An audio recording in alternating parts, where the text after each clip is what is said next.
ندیم افضل چند کافی عرصے سے خود کو اس پورے منظر میں مس فٹ محسوس کر رہے تھے۔ عمران خان کی کابینہ میں شامل وزیروں میں جب خوشامد کا مقابلہ ہوتا تو انہیں لگتا کہ وہ غلط جگہ پھنس گئے ہیں۔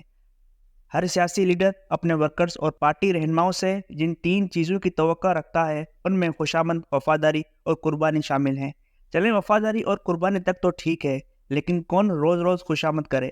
تب مگر عالم یہ ہو چکا تھا کہ کابینہ اجلاس سے پہلے بھی خوشامد کا دور چلتا، پھر پارٹی کے چند سرکردہ رہنما وزیر اعظم آفس میں اکٹھے ہوتے تو وہاں خوشامد کا ایک اور سیشن چلتا، اور پھر اس کے بعد سب ترجمانوں کو اجلاس کے نام پر شام کو بنی گالا بلایا جاتا، جہاں ایک دفعہ پھر وہ خوشامدی طبلے پر سنگت دیتے۔ عقل اور سمجھ کی سیاسی باتوں سے سب کو بیر تھا۔ عقل اور سمجھ کی باتیں کرنا ان اعلیٰ سطحی محفلوں میں سختی سے ممنوع تھا۔ صرف ان ترجمانوں یا پارٹی رہنماؤں کی بات پر توجہ دی جاتی جو سیاسی مخالفین کو تہس نہس کرنے کی صلاحیت رکھتے تھے، یا پھر ٹویٹر پر اور ٹی وی شوز میں مخالفین کو اگر تھپڑ مکے نہیں مار سکتے تھے تو کم سے کم ایسی گفتگو ضرور کرتے تھے کہ مخالف پارٹی کا بندہ یا اینکر اور صحافی کئی دن تک اس درد کو محسوس کرتا رہتا۔ رہی صحیح کسر سوشل میڈیا ٹیمیں پوری کر دیتی تھیں۔ پارٹی کے واٹس ایپ گروپس میں اور ٹویٹر پر سارا دن پارٹی کے وزیر اور دیگر اہم لوگ اپنی وفاداری، خوشامد اور قربانی کے ثبوت کے طور پر اپنی پروگرامز میں شرکت کلپس جن میں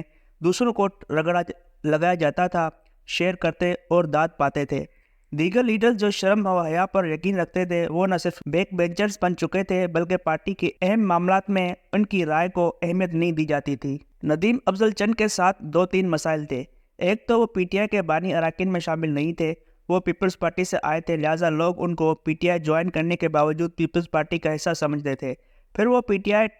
ٹکٹ پر الیکشن بھی نہ جیت سکے تھے، حالانکہ پیپلز پارٹی چھوڑ کر پی ٹی آئی جوائن کرنے کی وجہ یہی تھی کہ پیپلز پارٹی نے جب سے نون لیگ کے ساتھ مفاہمت کی تھی اس کے بعد ان کی پارٹی کا ووٹ بینک پنجاب میں کم ہو گیا تھا اور اب پیپلز پارٹی کے ووٹ پر سیٹ نکالنا مشکل تھا۔ پیپلز پارٹی کے جن چند لوگوں نے پنجاب سے سیٹیں جیتی تھیں، پارٹی سے زیادہ ان کا ذاتی ووٹ تھا، اس لیے پنجاب میں پیپلز پارٹی کی اکثر لیڈرز نے دیگر پارٹیوں کا رخ کرنا شروع کر دیا تھا۔ نوجوان نسل عمران خان کی گرویدہ ہو چکی تھی، بلاول اور مریم نواز کے پاس اس نسل کو دینے کے لیے کچھ نہیں تھا۔ اپنے حلقے کی سیاست نے ندیم افضل چند کو مجبور کر دیا تھا کہ وہ پیپلز پارٹی کو چھوڑ کر عمران خان کو جوائن کریں۔ اگرچہ ان کے قریبی لوگوں نے ان کی اس فیصلے کی مخالفت کی تھی، لیکن پاور پالیٹکس اور نظریاتی سیاست میں پاور پالیٹکس کا پلڑا بھاری رہا اور ندیم افضل چند نے خان کو جوائن کر لیا۔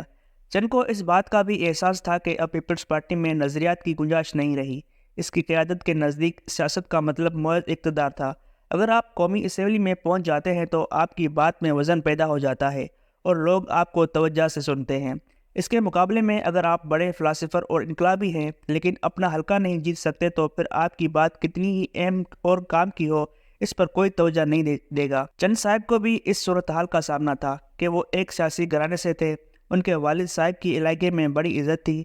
پھر پیپلز پارٹی میں بڑا عرصہ گزارنے کے بعد ان کا ذہن سیاسی تھا اور وہ عمران خان کو اکثر سیاسی مشورے دینے کی کوشش کرتے کہ آپ کو سیاسی مخالفین کے ساتھ بات چیت کرتے رہنا چاہیے، آپ اپنے اوپر سب دروازے بند نہ کریں، اس وقت طاقتور آپ کو سپورٹ کر رہے ہیں تاکہ آپ سیاسی مخالفین کو رگڑا دیں، لیکن کل کو اگر آپ کے سیاسی مخالفین کو بھی ان کی سپورٹ مل گئی تو وہ آپ کو رگڑا دیں گے، لہٰذا سیاست میں اتنا زہر بھرنے اور ذاتی دشمنیاں پالنے کا کوئی فائدہ نہیں۔ اسحاق خاقوانی بھی اکثر کہا کرتے تھے کہ عمران خان کے وزیر اعظم بننے کے بعد زوال کی ایک بڑی وجہ یہ بھی تھی کہ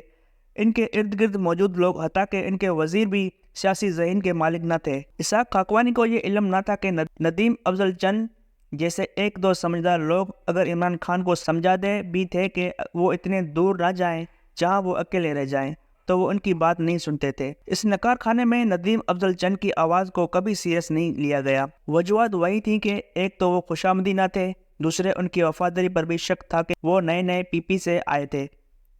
اور اپنی سیٹ بھی نہیں جیت پائے تھے، پھر ان کا عہدہ بھی وفاقی وزیر کے بجائے وزیر اعظم کے مشیر کا تھا۔ ایک منتخب وزیر اور ایک سیاسی مشیر کے درمیان بہت فرق تھا، لہٰذا اگر کبھی ندیم افضل چند نے یہ فرق دور کرنا بھی چاہا تو انہیں سپیس نہ ملی، ان کی باتوں کو کبھی سیریس نہ لیا گیا یا انہیں وہی تانا سننے کو ملا۔ ان کے اندر کا جیالہ ابھی زندہ ہے اور وہ تحریک انصاف کے کلچر سے ابھی واقف نہیں ہیں۔ یوں خوشامد کے مقابلے میں جو خان کو مارو یا مر جاؤ کی طرف لے کر جا رہے تھے، ندیم افضل چند کی صلاح صفائی والی باتیں خان کو ناگوار گزرتی تھیں اوپر سے ندیم افضل چند ایک کسان ہے اور دیہاتی علاقے سے تعلق رکھتا ہے، لہٰذا اسے اپنے علاقے کی غریبوں، مزدوروں اور کسانوں کے مسائل کا علم تھا۔ کابینہ میں کئی دفعہ طاقتور مافیات اور گروپ سے کابینہ اجلاسوں میں چند کی لڑائی اور پھڈے بھی ہوئے۔ وہ کسانوں کے لیے آواز اٹھاتے، چاہے گندم اور گنے کی سپورٹ پرائز ہو یا پھر پھٹی کا ریٹ۔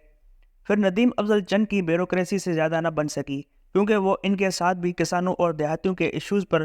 سنگ پھنسا بیٹھے تھے۔ جو عمران خان کی کابینہ میں وہ اگر کسانوں اور مظلوموں کی اکیلی آواز نہیں تھے تو کم سے کم طاقتور آواز ضرور تھے، اور کئی طاقتور لوگوں کی آنکھوں میں کھٹکتے تھے۔ ان کا سادہ اور سیدھا انداز بھی بہت ساروں کو ناگوار گزر رہا تھا۔ ندیم افضل چند لیکن ان تمام باتوں سے بے پرواہ ہو کر سب سے سینگ پھنسا لیتا تھا۔ اگر کوئی کسر رہ گئی تھی تو عمران خان نے اپنے وزیروں کو یہ کہہ کر پوری کر دی کہ وہ کوئی اور کام کریں یا نہ کریں، لیکن ٹی وی شوز میں جا کر پنجاب کے وزیر اعلیٰ عثمان بزدار کی خوب تعریف کیا کریں، اس کی وہ خوبیاں بیان کریں جن کا خود بزدار تک کو علم نہ تھا۔ ندیم افضل چند کو پہلے ہی اس پارٹی میں اپنا مستقبل نہیں دیکھ رہے تھے، اب انہیں پیپلز پارٹی کے پرانے دوستوں کی یاد ستانے لگ گئی تھی جو اکثر شام کو ان کے فلیٹ پر پائے جاتے تھے۔ وہ عثمان بزدار کی تعریف کرنے سے انکاری ہو گئے کہ ان کے نزدیک بزدار نے کوئی ایسا کارنامہ سر انجام نہیں دیا تھا جس پر انہیں داد دی جاتی۔ پھر ایک دن ندیم افضل چند نے اپنی فیملی کے ساتھ اپنا راز شیئر کرنے کا فیصلہ کر ہی لیا، لیکن چند کو اندازہ نہ تھا کہ ان کی اس بات پر گھر سے اتنا بڑا رد عمل آئے گا کہ گھر میں دراڑ ہی پڑ جائے گی۔